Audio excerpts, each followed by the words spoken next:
If you've ever wondered what happens when kings get bored, queens get suspicious, and history forgets to take notes, this is your bedtime story. Welcome to the yawning halls of European royalty, where mistresses were as common as powdered wigs, and twice as confusing. These weren't the famous ones, with statues and scandals. No, these were the mistresses who got lost in the footnotes, misfiled in the archives, and occasionally mistaken for the upholstery. They whispered sweet nothings in candlelit chambers, wrote love letters that smelled of lavender and illiteracy, and once convinced a king to name his horse after one of them. The horse was flattered. The queen was not. So fluff your pillow, dim the lights, and prepare to drift off into a world of velvet gossip, royal sighs, and the kind of historical drama that's best enjoyed horizontal. Because nothing says sleepy like a scandal that's 300 years old and still wearing corsets. And hey, if you're still awake, which frankly worries me, don't forget to like, subscribe, and drop a comment telling me where you're tuning in from. Whether it's a haunted castle in Transylvania, a suspiciously squeaky bunk bed in Brussels, or your cousin's couch in Croydon, I want to know. Your location may be forgotten by history, but your comment won't be. Probably. Where powdered wigs met powdered hearts, and Louis XIV couldn't remember which mistress was which.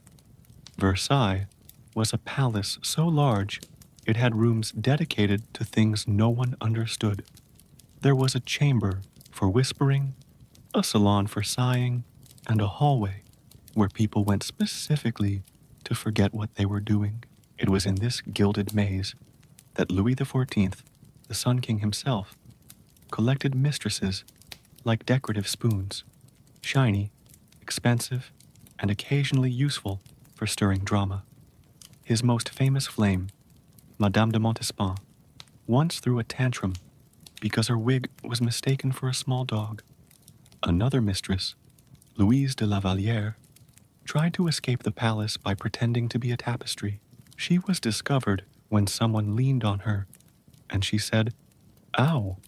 The king, meanwhile, had the memory of a distracted goldfish. He often confused his mistresses' names, once calling one Madame de What's-Her-Face during a royal toast. She was not amused. The queen, however, found it hilarious and had it embroidered on a pillow.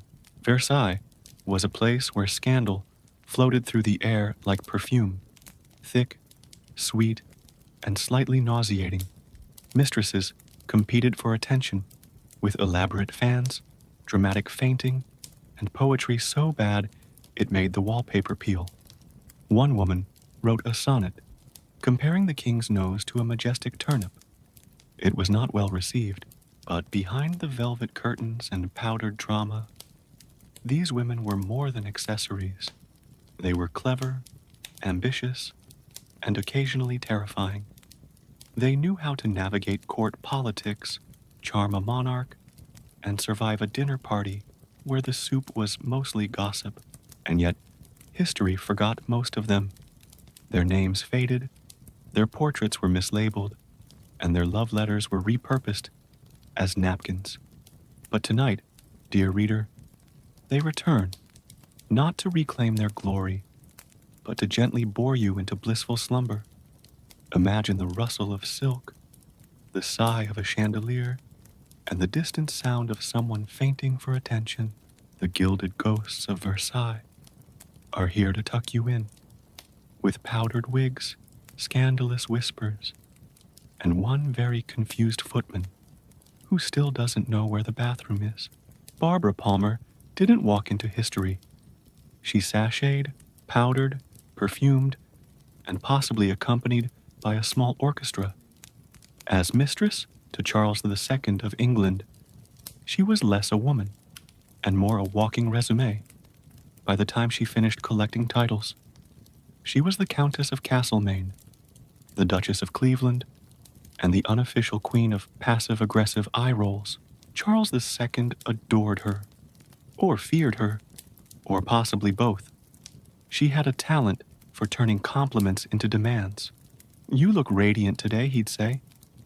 "I'll take a castle," she'd reply, and he'd give her one, along with a pension, a portrait, and a small dog named after her mood swings. Barbara was known for her beauty, her wit, and her ability to insult people so elegantly they'd thank her afterward. She once told a rival courtier, "Your gown is brave. It takes courage to wear it." The woman fainted. The gown was burned. Her influence at court was so strong, she could sway politics with a pout and start a scandal with a sneeze. Parliament once tried to limit her power, but she responded by hosting a party so lavish it caused 3 minor nobles to spontaneously propose to her. She declined all 3, citing a lack of chandeliers. Despite her fame, Barbara was not universally loved. The Queen referred to her as that woman. The servants called her her loudness, and the royal tailor simply wept when she entered the room. But Charles II remained devoted, even when she threw a shoe at him during a disagreement about wallpaper. Eventually, Barbara's reign as royal mistress faded. She retired with her titles, her dogs, and a collection of wigs so large it required its own wing. History, ever forgetful, tucked her into the margins. But tonight, she returns, not to reclaim her throne, but to gently bore you into blissful slumber. Imagine the rustle of silk, the scent of scandal, and the distant sound of someone dramatically fainting near a buffet. Barbara Palmer is here to tuck you in, with titles, tantrums, and one very confused tailor who still doesn't know how to hem a mood swing.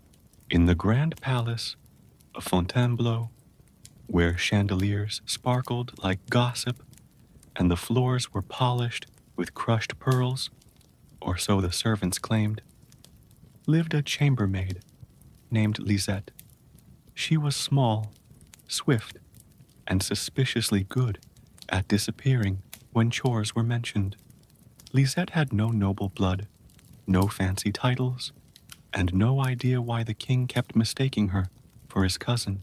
But she had one thing no other courtier possessed: the ability to fold a fitted sheet without crying.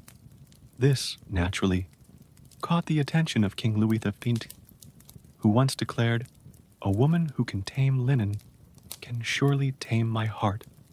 He was promptly corrected by his advisor, who reminded him that hearts are not made of linen. The king dismissed him for being unromantic. Lisette's rise to mistresshood was accidental. One day, while dusting the royal bookshelf, which contained exactly 3 books and one suspiciously hollow Bible, she corrected the king's pronunciation of philosophe. He was so impressed, he invited her to dinner. She declined, citing mop duty. He insisted. She arrived with the mop. Their romance was a whirlwind of whispered compliments, stolen glances, and one unfortunate incident involving a spilled gravy boat and a startled goose. Lisette never wore gowns. She preferred aprons, and she never played the harpsichord, though she once used it to store snacks. The court was scandalized. "She's not even noble." They cried. "She's not even trying." They whispered, but Lisette didn't care. She had mastered the art of royal indifference, smiling politely while mentally reorganizing the linen closet. Eventually, the affair fizzled. The king moved on to someone with a better grasp of embroidery and worse opinions. Lisette returned to her mop, her aprons, and her quiet satisfaction at having once made a monarch blush by quoting Voltaire. History forgot her, of course. Her name was misrecorded as Louise. Her portrait was painted as a vase, and her love letters were used to wrap cheese. But tonight she returns, not to reclaim her fame, but to gently bore you into blissful slumber. Imagine the scent of lemon polish, the rustle of aprons, and the distant sound of someone mispronouncing philosophe. Lisette is here to tuck you in, with wit, wisdom, and one very confused goose who still hasn't recovered from the gravy incident. Nell Gwyn didn't plan to become a royal mistress. She planned to sell oranges, deliver punchlines, and maybe one day own a pair of shoes that didn't squeak. But fate, as it often does in these stories, had other ideas.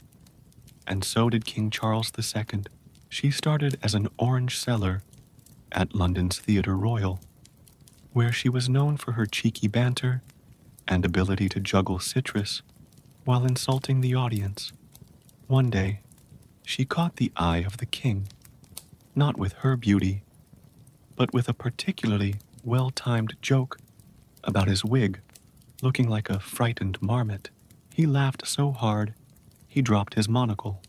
She picked it up, winked, and history was changed forever. Nell was no duchess.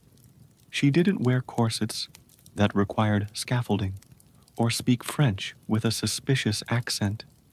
She was witty, earthy, and once described herself as the Protestant mistress, just to annoy the Catholics. The court was scandalized. The king was delighted. The queen was quietly sharpening her embroidery needle. Their romance was a whirlwind of laughter, late-night theater visits, and one unfortunate incident involving a goose, a wig, and a very confused bishop. Nell never tried to climb the social ladder. She preferred to slide down it with flair. She once told a noblewoman, "I may not have a title, but I've got the king's attention and a better tailor." She bore Charles 2 sons, both of whom were given titles so long they needed abbreviations. She never demanded castles or pensions, just a house with decent plumbing and a garden where she could yell at squirrels. Eventually, as all royal affairs do, the romance faded. Charles moved on to someone with more lace and fewer punchlines. Nell retired from court life, took up gardening, and occasionally threw oranges at passing nobles for old time's sake. History, ever selective, remembered her as the actress who became a mistress. But tonight, she returns, not to reclaim her spotlight, but to gently bore you into blissful slumber. Imagine the scent of oranges, the rustle of theater curtains, and the distant sound of someone misquoting Shakespeare. Nell Gwyn is here to tuck you in, with wit, warmth, and one very confused bishop who still doesn't know what happened to his wig. In the imperial court of Vienna, where chandeliers wept crystal tears and violins played even when no one was listening, wigs were more than fashion. They were personality. The taller the wig, the deeper the secrets. And no one understood this better than the mistresses of Emperor Joseph II, who spent more time adjusting his coiffure than his policies. Among them was Greta von Schnitzel, a woman whose name sounded like lunch and whose hair could block doorways. Greta wasn't born noble. She was born near a bakery, which explained her lifelong scent of cinnamon and passive aggression. She entered court life as a wig assistant, tasked with fluffing, powdering, and occasionally rescuing small birds trapped in royal curls. One day, while applying a particularly aggressive puff of lavender powder, Greta whispered, "Your Majesty, your wig is crooked, and so is your foreign policy." The emperor was stunned. He promoted her immediately. She became his confidant, his muse, and the only person allowed to touch his head Without gloves, Greta's influence grew.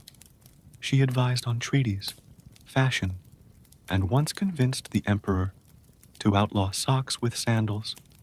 The court was divided. The nobles were scandalized. The tailors rejoiced. Other mistresses followed Greta's lead. There was Liesel, the lint picker, who could detect dandruff from across the ballroom, and Helga von Hairspray, whose perfume was so strong it once knocked out a diplomat. Together, they formed the Wig Whisperers, a secret society dedicated to maintaining imperial hair and mildly influencing policy.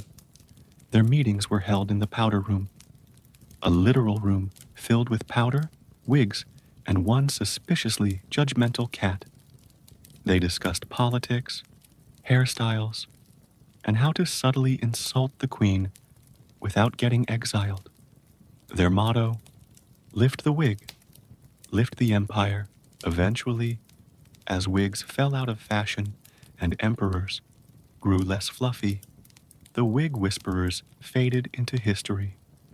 Greta retired to a countryside villa shaped like a comb. Liesel opened a lint museum. Helga married a man who thought hairspray was a condiment. In the cobbled corridors of 15th century England, where the air smelled faintly of damp parchment and unresolved grudges, Jane Shore made her entrance, not with trumpets or titles, but with bare feet and a smile that could melt a bishop's resolve. She wasn't born noble. She was born with charm, wit, and a suspicious talent for making powerful men forget their responsibilities. Edward IV, the king with a fondness for wine, war, and women who didn't wear shoes indoors, was instantly smitten. Jane, ever practical, asked if she could at least wear socks. He said no. Romance bloomed anyway. Jane wasn't like the other mistresses. She didn't demand castles or jewelry. She preferred long walks, clever conversation, and occasionally borrowing the queen's hairbrush. She once told Edward, "I'm not here for your crown. I'm here because your court is boring and your wig is crooked." He laughed. The wig was adjusted. The queen was not amused. Her influence grew quietly. She whispered advice between kisses, corrected royal grammar mid-flirtation, and once convinced the king to pardon a man simply because his hat was very brave. The court was baffled. The man was grateful. The hat was retired. But Jane's charm wasn't eternal. After Edward's death, she found herself out of favor, out of shoes, and out of luck. She was accused of sorcery because, obviously, imprisoned and forced to do public penance. Barefoot, of course. The crowd watched in silence. One man offered her a slipper. She declined, citing dramatic effect. Eventually, she was released, forgotten, and left to live out her days in quiet obscurity. History misremembered her as a temptress, a troublemaker, and a woman who refused to wear proper footwear. Imagine the sound of bare feet on cold stone, the rustle of scandalous sighs, and the distant echo of someone misusing a hairbrush. Jane Shore is here to tuck you in, with charm, courage, and one very confused bishop who still insists she hexed his slippers. In the candlelit corridors of the Bavarian court, where nobles spoke in riddles and danced like confused flamingos, lived a duchess named Margareta von Blunderstein. She was elegant, mysterious, and tragically allergic to dictionaries. Margareta had a gift for romance and a curse for spelling. Her love letters to King Ludwig II were legendary, not for their passion, but for their puzzling grammar. One began, "My dear Ludwig, your eyes are like wet toast, and your heart makes my soul do cartwheels." He was flattered. His advisors were concerned. The toast was confused. Despite her linguistic liberties, Margarita was adored. She wore gowns that defied physics, hats that defied gravity, and perfume that defied ventilation. One whiff could knock out a diplomat. Two whiffs could start a minor war. Her courtship with Ludwig was a whirlwind of miscommunication and dramatic sighing. She once tried to write a poem comparing his love to a swan. It came out as, "Your love is like a sweaty swan in moonlight soup." He cried. She mistook it for joy.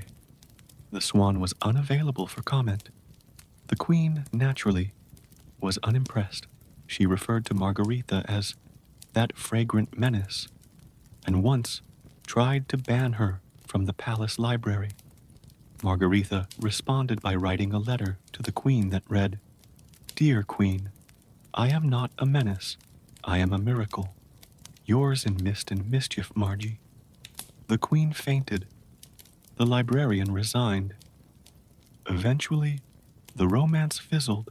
Ludwig moved on to someone who could spell affair without consulting a goose. Margarita retired to a villa shaped like a question mark, where she continued writing letters to herself and occasionally mistaking her gardener for a duke. History forgot her, of course. Her letters were filed under miscellaneous disasters. Her perfume was banned in 3 provinces, and her name was misspelled on her own tombstone. Imagine the scent of questionable perfume, the rustle of silk, and the distant sound of someone misusing the word soulmate. Margarita von Blunderstein is here to tuck you in with love, laughter, and one very confused swan who still doesn't understand the soup metaphor. In the glittering halls of the Spanish court, where chandeliers trembled from whispered rumors and forks were used more for dramatic emphasis than eating, midnight banquets were the true seat of power. Forget parliament. Forget royal decrees. If you wanted to change history, you did it over pudding. These weren't ordinary dinners. They were theatrical productions with roast swans, flaming custards, and at least one noble who mistook a truffle for a scandal. And at the center of it all were the mistresses, draped in velvet, armed with fans, and fluent in the ancient art of passive-aggressive compliments. There was Isabella de Flan, who once started a war by mispronouncing diplomacy while chewing a fig, and Catalina the Whisperer, who could ruin a marriage with a single eyebrow raise over soup. Their power didn't come from titles. It came from timing. A well-placed sigh during dessert could end an alliance. A dramatic feint near the cheese course could secure a pension. The king, naturally, was oblivious. He thought the mistresses were there for ambiance. He once asked Isabella if she was part of the floral arrangement. She responded by arranging his foreign policy. The queen, meanwhile, developed a habit of coughing loudly whenever someone complimented the mistress's earrings. The banquets were chaotic. Nobles flirted with soufflés. Courtiers dueled with breadsticks. One ambassador tried to seduce a gravy boat. It was unclear whether he succeeded. The gravy boat declined to comment. But beneath the layers of lace and lasagna, these women wielded influence with the precision of a pastry chef. They knew who was cheating, who was plotting, and who had spinach in their teeth. They were the midnight monarchs, ruling with whispers, winks, and one very judgmental spoon. Eventually, the banquets faded. The mistresses retired. The chandeliers stopped trembling. History, ever forgetful, filed them under miscellaneous dinner guests. Imagine the clink of crystal, the rustle of silk, and the distant sound of someone dramatically fainting into a flan. The mistresses of the midnight banquet are here to tuck you in with gossip, gravy, and one very confused ambassador who still thinks the gravy boat was flirting. In the echoing halls of the Danish court, where tapestries hung like gossip and portraits stared like judgmental ants, lived a collection of mistresses so thoroughly forgotten that even their ghosts had to reintroduce themselves. They were the royal forget-me-nots, women who once whispered sweet nothings into royal ears and were later misfiled under miscellaneous upholstery. Their names were lost, their stories erased, and their portraits mislabeled as lady possibly important or unknown woman with a slightly smug expression. One such mistress, Astrid of somewhere, was so thoroughly forgotten that her portrait was hung in a cathedral and mistaken for a saint. Pilgrims lit candles beneath it. One monk claimed she cured his hiccups. Astrid, had she known, would have been flattered and slightly confused, as she'd spent most of her life trying to convince the king to bathe more often. Another, Birgit the Brief, was mistress to King Christian for exactly 3 weeks. She was charming, witty, and once beat the king at chess using only pawns. He was so impressed, he gave her a necklace. She pawned it. History recorded her as a passing breeze in the royal chambers. The breeze was offended. Then there was Inga, of the indecipherable diary, whose journal was found centuries later and mistaken for a cookbook. Scholars spent years trying to decode her recipe for emotional stew. It turned out to be a metaphor for heartbreak and potatoes. These women didn't fade quietly. They were erased with gusto. Their letters were recycled, their names replaced with question marks, and their legacies reduced to footnotes in books no one read. One historian tried to revive their stories, but got distracted by a scandal involving a goose and a bishop. The goose was not available for comment. Imagine the flicker of candlelight on forgotten portraits, the rustle of silk in empty hallways, and the distant sound of someone misfiling a love letter under laundry. The royal forget-me-nots are here to tuck you in with mystery, melancholy, and one very confused monk who still thinks Astrid cured his hiccups. In the velvet-draped courts of Europe, where chandeliers sparkled like judgment and gossip was served with tea, there existed a special category of women, the queen's least favorite people. These were the mistresses, not just scandalous, but spectacularly inconvenient. They didn't just steal hearts. They stole attention, seating arrangements, and occasionally the queen's favorite cushion. One such mistress, Claudine of the Side-Eye, was so disliked by Queen Marie that her name was banned from embroidery. The royal seamstress had to stitch that woman instead. The cushion was later burned. Another, Elena the Uninvited, had a habit of showing up to royal dinners without an invitation, a corset, or a basic understanding of table manners. She once mistook the centerpiece for soup. The queen watched in horror as Elena ladled roses into her bowl and declared it floral but underseasoned. The mistresses knew they weren't welcome, but they didn't care. They wore louder gowns, laughed at quieter jokes, and once started a knitting circle just to annoy the queen. The queen retaliated by knitting a scarf that spelled out, "Go away" in Latin. It was gifted to Elena, who wore it proudly, thinking it said, "Royal favorite." Court life became a battlefield of subtle sabotage. The queen would rearrange seating charts to exile mistresses near the drafty windows. The mistresses responded by inventing a fashion trend called frosted elegance. One even wore icicles in her hair. The queen wept. The icicles melted. Despite the tension, the mistresses thrived.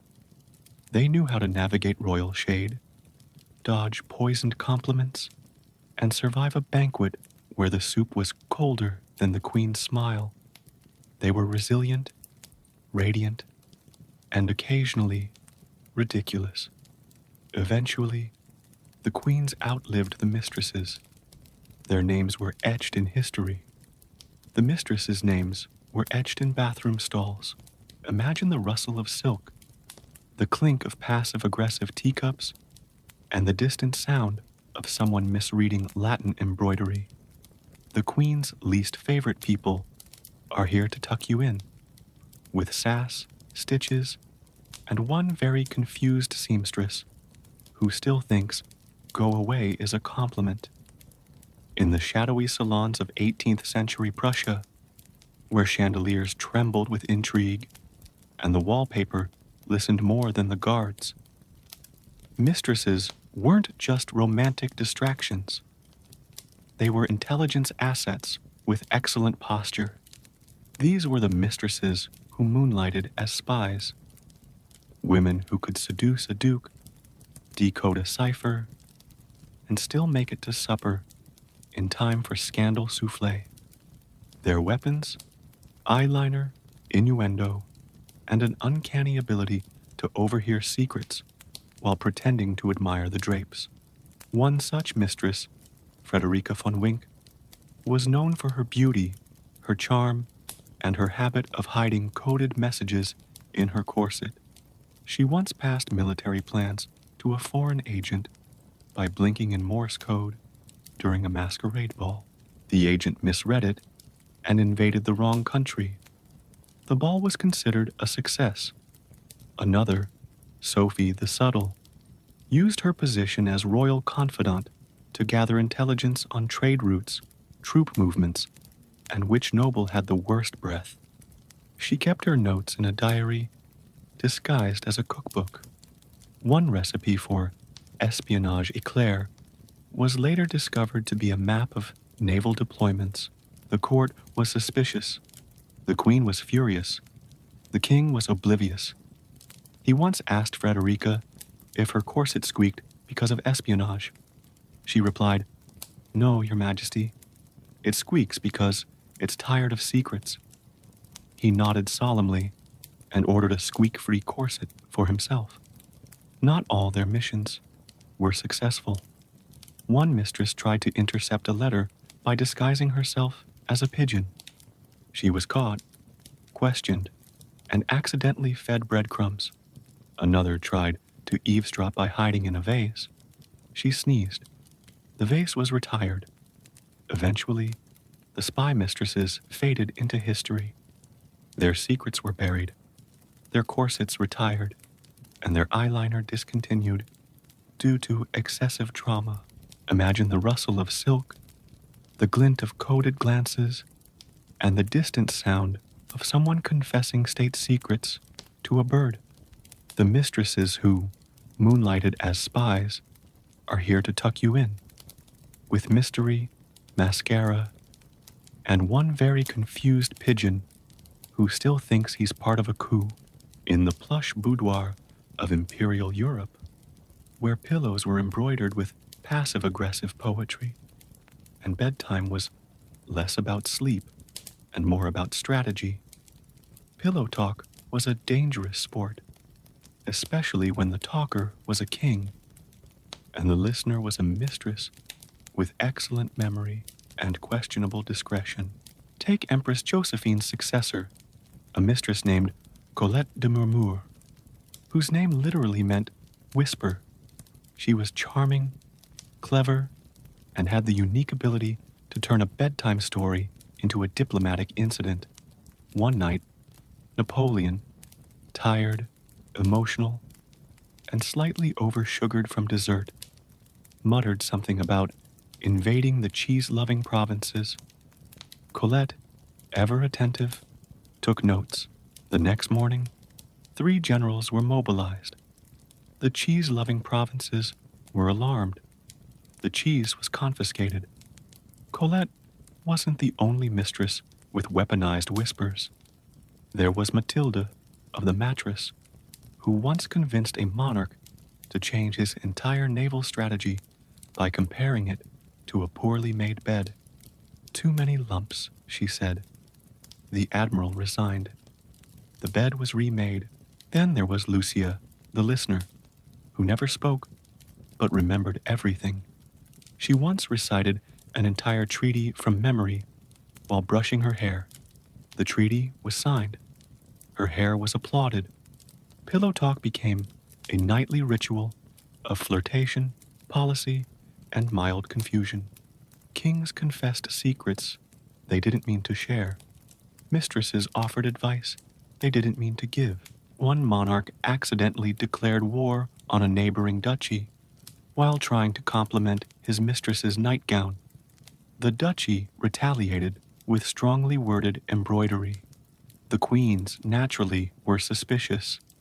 They began sleeping with ear trumpets and hiring interpreters for snoring.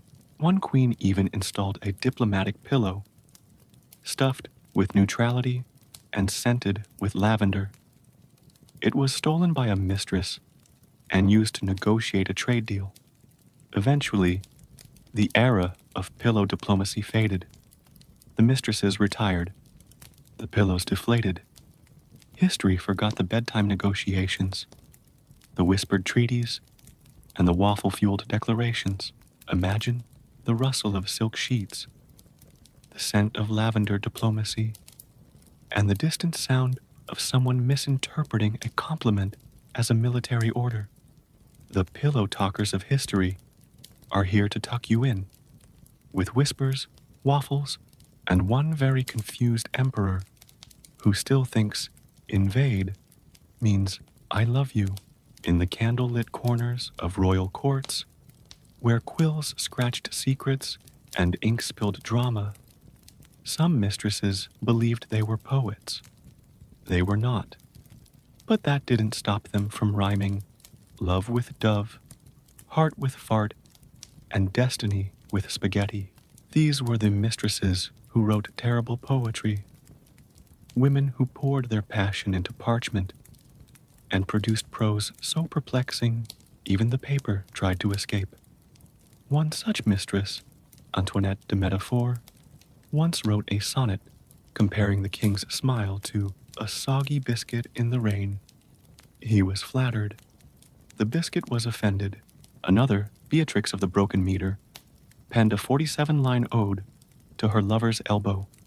It began with, "O joint of joy, thou bendy beam, thy creaky crook doth make me scream." The court was silent. The elbow was confused. The queen requested earplugs.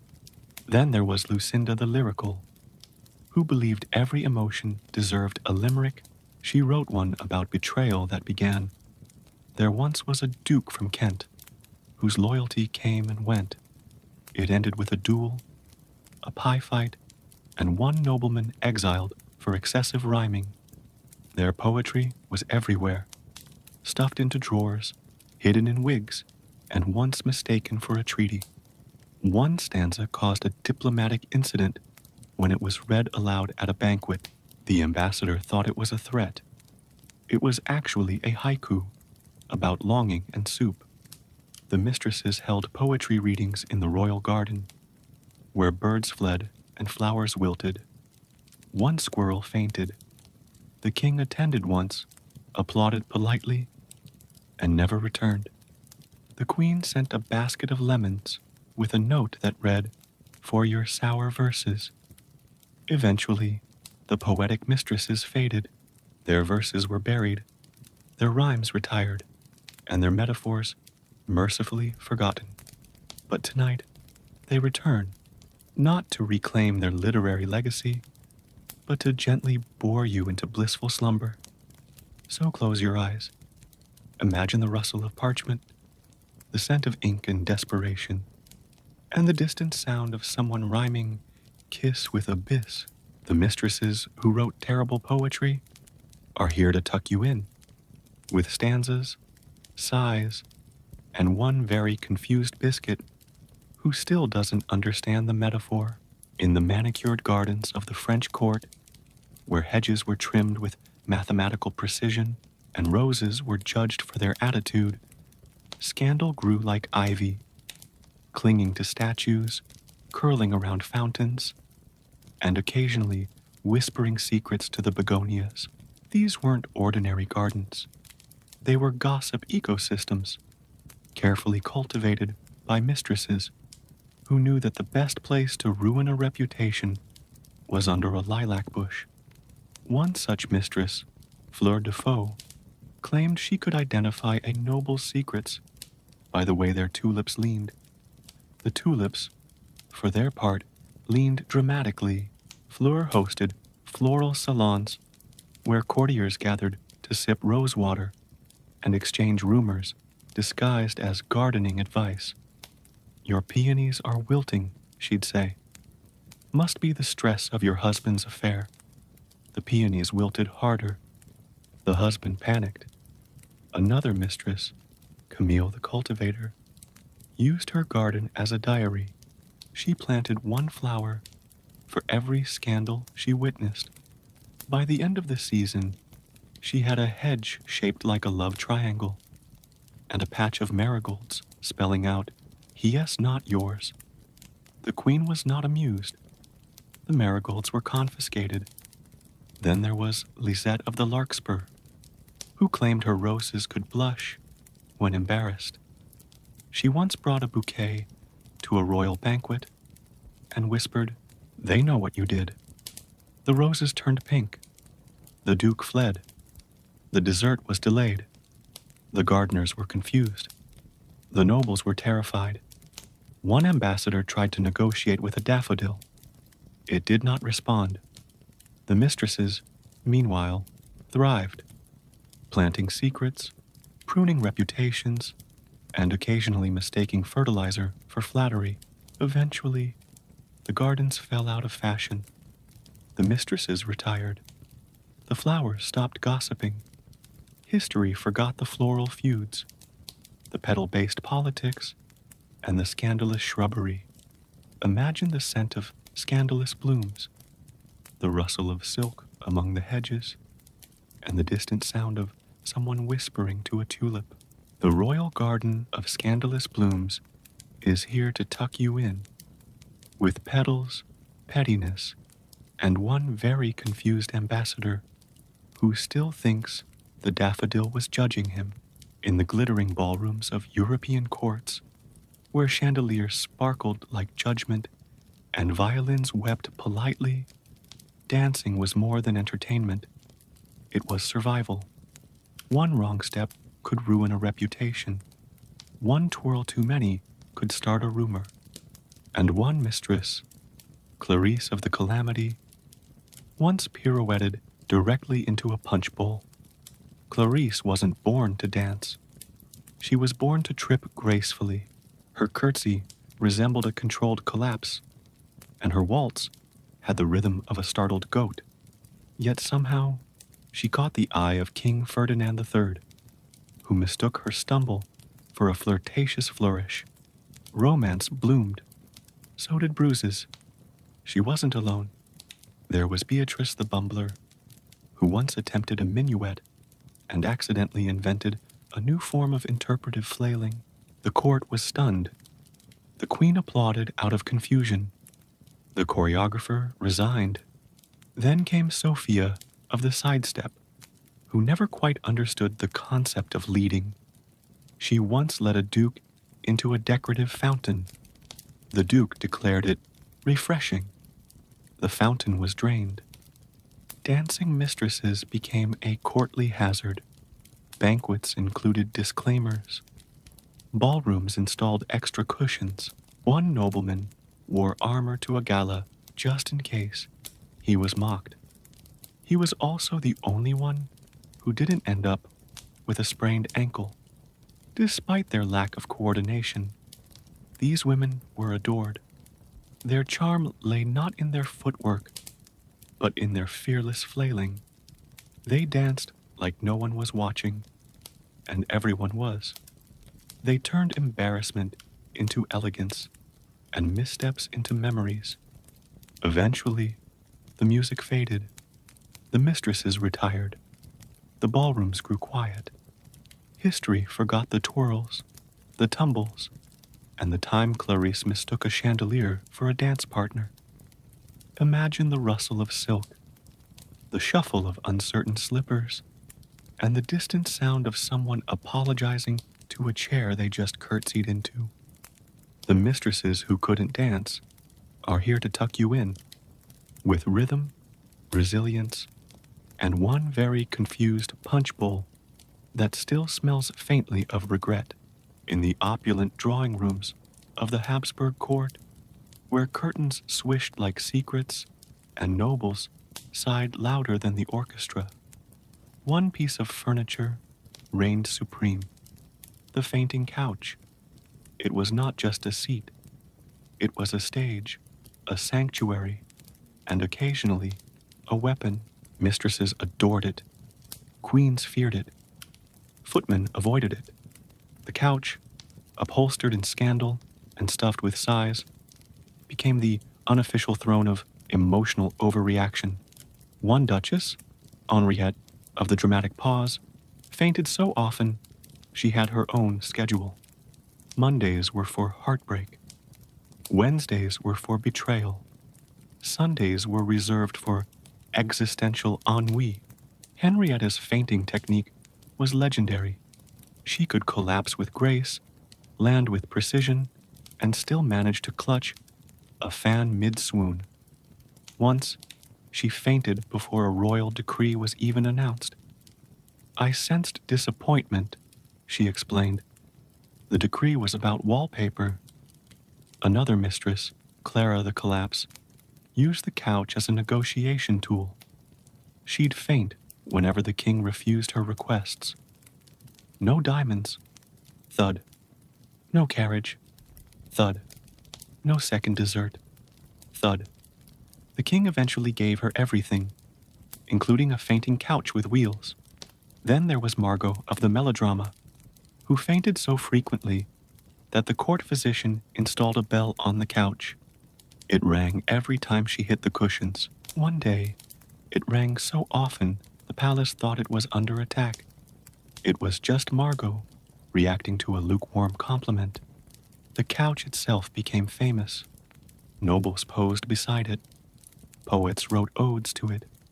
One painter tried to capture its essence, but fainted from sheer emotional overload. The queen, ever practical, tried to replace it with a sturdy bench. The mistresses revolted. The bench was exiled. Eventually, the fainting couch was retired to a quiet corner of the palace, covered in a velvet shroud, and surrounded by dramatic silence. History forgot its service, its sacrifices, and the time it hosted a 3-person synchronized swoon.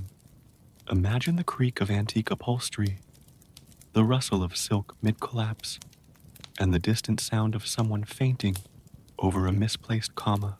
The forgotten fainting couch is here to tuck you in, with drama, decadence, and one very confused footman who still doesn't know whether to catch or applaud. In the labyrinthine palaces of Saxony, where every hallway led to confusion and every noble wore enough lace to be mistaken for a curtain, identity was a slippery thing, especially when the king insisted on dressing like his staff. For fun. It was not fun. It was chaos. Enter Mistress Anneliese von Oops, a woman of charm, ambition, and tragically poor eyesight.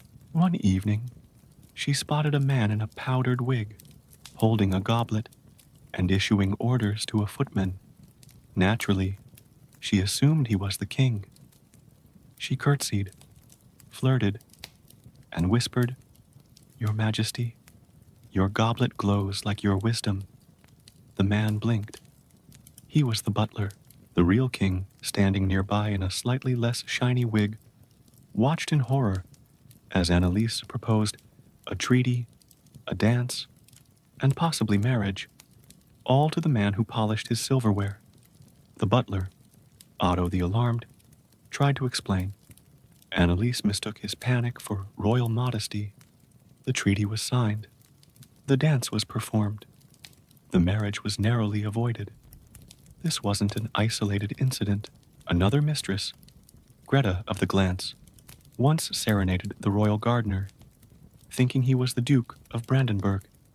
He accepted the song, the bouquet, and a promotion. The Duke was not amused. The roses were confused. Then came Liesel the literal, who mistook a statue for a prince and spent 3 weeks writing it love letters. The statue was flattered. The palace pigeons were deeply invested. Mistaken identity became a courtly epidemic. Nobles wore name tags. Servants wore disguises. One queen wore a sign that read, "Definitely not a butler." It didn't help. A mistress still asked her to fetch tea. Eventually, the confusion settled. The mistresses retired. The butlers resumed normal duties. History forgot the mix-ups, the misdirected affection, and the time Otto was briefly declared heir to the throne. Imagine the rustle of silk, the clink of goblets, and the distant sound of someone proposing to a footman. The mistresses who mistook the butler for the king are here to tuck you in, with blushes, blunders, and one very confused statue who still receives fan mail. In the velvet-lined courts of Europe, where nobles whispered secrets louder than their wigs, and scandal tiptoed through the tapestries, there lurked a silent threat to royal privacy. The pets. They were fluffy, feathered, and far too observant. Mistresses adored their animal companions. They were confidants, accessories, and occasionally co-conspirators. One mistress, Lady Genevieve of the Gilded Leash, had a poodle named Marquis Fluffington, who once barked every time the queen entered the room. The queen suspected espionage. The poodle claimed coincidence. Then there was Isabella the Chirpy, whose parrot, Voltaire, had a habit of repeating pillow talk. One morning, Voltaire squawked, "He said my wig was majestic." During breakfast, the king blushed. The queen dropped her spoon. The wig was confiscated, but the most feared pet of all was Reginald the ferret, companion to Mistress Eliza of the elbow-length gloves. Reginald was small, sneaky, and had a talent for being present during every scandal. He was spotted under banquet tables, behind curtains, and once inside a diplomatic pouch. Rumor had it he kept a diary. No one could find it. Reginald refused to comment. The pets became legends. One cat was knighted after allegedly preventing a duel by sitting on the dueling pistols. A goldfish was given a pension for emotional support during royal heartbreak. A turtle was promoted to senior listener after surviving 3 mistress monologues without blinking. The court grew paranoid. Nobles began speaking in code around animals. One duke tried to teach his parrot Latin to confuse eavesdroppers. The parrot responded by reciting love poems in perfect French. The duke fainted. The parrot was promoted. Eventually, the pets retired. Voltaire flew away. Fluffington opened a salon. Reginald disappeared into legend, possibly running a secret society of scandal-sniffing squirrels. History forgot their contributions, their confessions, and the time a goose ruined a treaty by honking at the wrong moment. Imagine the rustle of fur-lined scandal, the flutter of feathered gossip, and the distant sound of someone whispering to a turtle. The royal pets who knew too much are here to tuck you in. With paws, puns, and one very confused ferret who still refuses to testify in the echoing abbeys of post-scandal Europe, where candles flickered like regrets and silence was enforced by stern glances and suspiciously judgmental pigeons. Some mistresses sought refuge in convents, not for piety, not for penance, mostly for peace and better breakfast. These were the mistresses who became nuns. Briefly, women who traded corsets for cloaks, perfume for prayer beads, and royal drama for monastic confusion. One such mistress, Eloise of the exit strategy, joined a convent after a particularly awkward incident involving a duke, a donkey, and a misinterpreted sonnet. She lasted 3 weeks. The donkey lasted longer. Eloise tried her best. She learned the hymns, folded the laundry, and attempted silence. But silence was hard when you'd spent years whispering secrets into royal ears. She once accidentally started a theological debate by muttering, "Honestly, the king's wig was a sin." The abbess fainted. The wig was burned.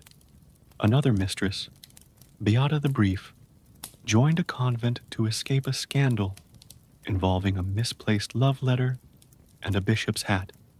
She arrived with a suitcase full of lace and a parrot named Scandal. The parrot was not welcome. Beata was asked to leave after Scandal recited a poem about forbidden kisses during morning prayers. Then there was Marguerite of the misunderstood vow, who thought vow of silence meant speak only in dramatic whispers. She was adored by the younger nuns, feared by the older ones, and once mistaken for a ghost by a visiting monk. The monk apologized. Marguerite curtsied. The convents tried to accommodate them. They added extra fainting couches, installed gossip-proof confessionals, and banned scented ink. But the mistresses were restless. They missed the drama, the diamonds, and the thrill of being mildly scandalous over soup. Eventually, they left. Some returning to court, others opening salons, and one founding a bakery called Holy Crumbs. History forgot their brief flirtation with holiness, their whispered prayers, and the time a nun mistook scandal for divine intervention. Imagine the rustle of robes, the flicker of candlelight, and the distant sound of someone whispering gossip into a hymn. The mistresses who became nuns, briefly, are here to tuck you in, with vows, veils, and one very confused parrot who still insists the bishop was blushing. In the dusty archives of forgotten kingdoms, where scrolls sleep soundly and footnotes dream of relevance, lie the names of mistresses who once fluttered through royal chambers like candlelight, brief, flickering, and quietly powerful. They weren't queens. They weren't villains. They weren't even properly alphabetized. But they were there, laughing in gardens, sighing in ballrooms, fainting on purpose, and occasionally mistaking the butler for the king. Their stories weren't carved into marble or sung by choirs. They were scribbled in margins, whispered in hallways, and once embroidered into a pillow that simply read, "Oops." There was Celeste of the Curtain, who once hid behind a tapestry to avoid a duel and ended up inventing hide-and-seek diplomacy. And Rosalind, the reasonably scandalous, who never caused a war but did inspire a particularly dramatic poem about soup. And Matilda of the Margins, who wrote love letters so long they were mistaken for treaties and once accidentally annexed a small village. These women didn't change the world. They changed evenings. They changed moods. They changed seating arrangements. And though history forgot their names, it never quite forgot their perfume, their laughter, or the way they made kings feel like poets, even if the poetry was terrible. And now, dear dreamer, their stories have been told, not with trumpets or textbooks, but with yawns, giggles, and the gentle rustle of bedtime pages. They came not to reclaim their crowns, but to help you drift into a sleep so royal. Even your dreams wear velvet slippers, so fluff your pillow, snuggle deep into your blanket, and let the mistresses fade into moonlight, whispering their final sighs, adjusting their powdered wigs, and tiptoeing back into the margins where they belong. And hey, if you're still awake, which frankly worries me, don't forget to like, subscribe, and drop a comment. Now close your eyes, let the chandeliers dim, and the velvet whispers hush. Good night.